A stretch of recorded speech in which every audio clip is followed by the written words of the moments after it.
పేరు ఆర్ల సందీప్, ఎస్ఎఫ్ఐ పెద్దపల్లి జిల్లా అధ్యక్షుడు. తెలంగాణ రాష్ట్ర వ్యాప్తంగా వామపక్ష విద్యార్థి సంఘం ఆధ్వర్యంలో చెలో సెక్రటరియట్ కార్యక్రమాన్ని నిర్వహించడం జరిగింది. ఈ కార్యక్రమాన్ని విచ్ఛిన్నం చేయడం కోసం రాష్ట్ర వ్యాప్తంగా పోలీసులతో అక్రమ అరెస్టులు చేయించడం జరుగుతుంది. ఇదే సందర్భంగా పెద్దపల్లి జిల్లా వ్యాప్తంగా ఎస్ఎఫ్ఐ నాయకులను అరెస్ట్ చేయడం జరిగింది. ఈ అరెస్ట్ను మేము ఎస్ఎఫ్ఐ పెద్దపల్లి జిల్లా కమిటీ పక్షాన తీవ్రంగా ఖండిస్తూ ఉన్నాం.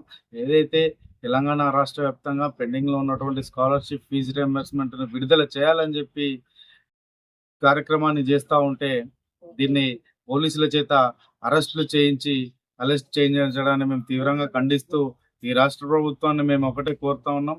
తెలంగాణ రాష్ట్ర వ్యాప్తంగా పెండింగ్లో ఉన్నటువంటి స్కాలర్షిప్ ఫీజు రియంబర్స్మెంట్ రాక విద్యార్థులకు చదువులకు దూరమైనటువంటి పరిస్థితి నెలకొన్నది. అలాగే ప్రైవేట్ కార్పొరేట్ విద్యా సంస్థల్లో విద్యను అభ్యసిస్తున్నటువంటి విద్యార్థులకు చాలా ఇబ్బందులు ఎదుర్కొంటున్నటువంటి పరిస్థితి ఉన్నది.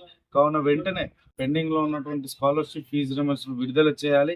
అలాగే సర్టిఫికెట్లు ఇయ్యని కాలేజీలపై కూడా చర్యలు తీసుకోవాలని చెప్పి భారత విద్యార్థి ఫెడరేషన్ ఎస్ఎఫ్ఐగా మేము డిమాండ్ చేస్తున్నాం. లేని పక్షంలో రాష్ట్ర వ్యాప్త ఉద్యమాలకు పిలుపునిస్తామని చెప్పి హెచ్చరిస్తాం.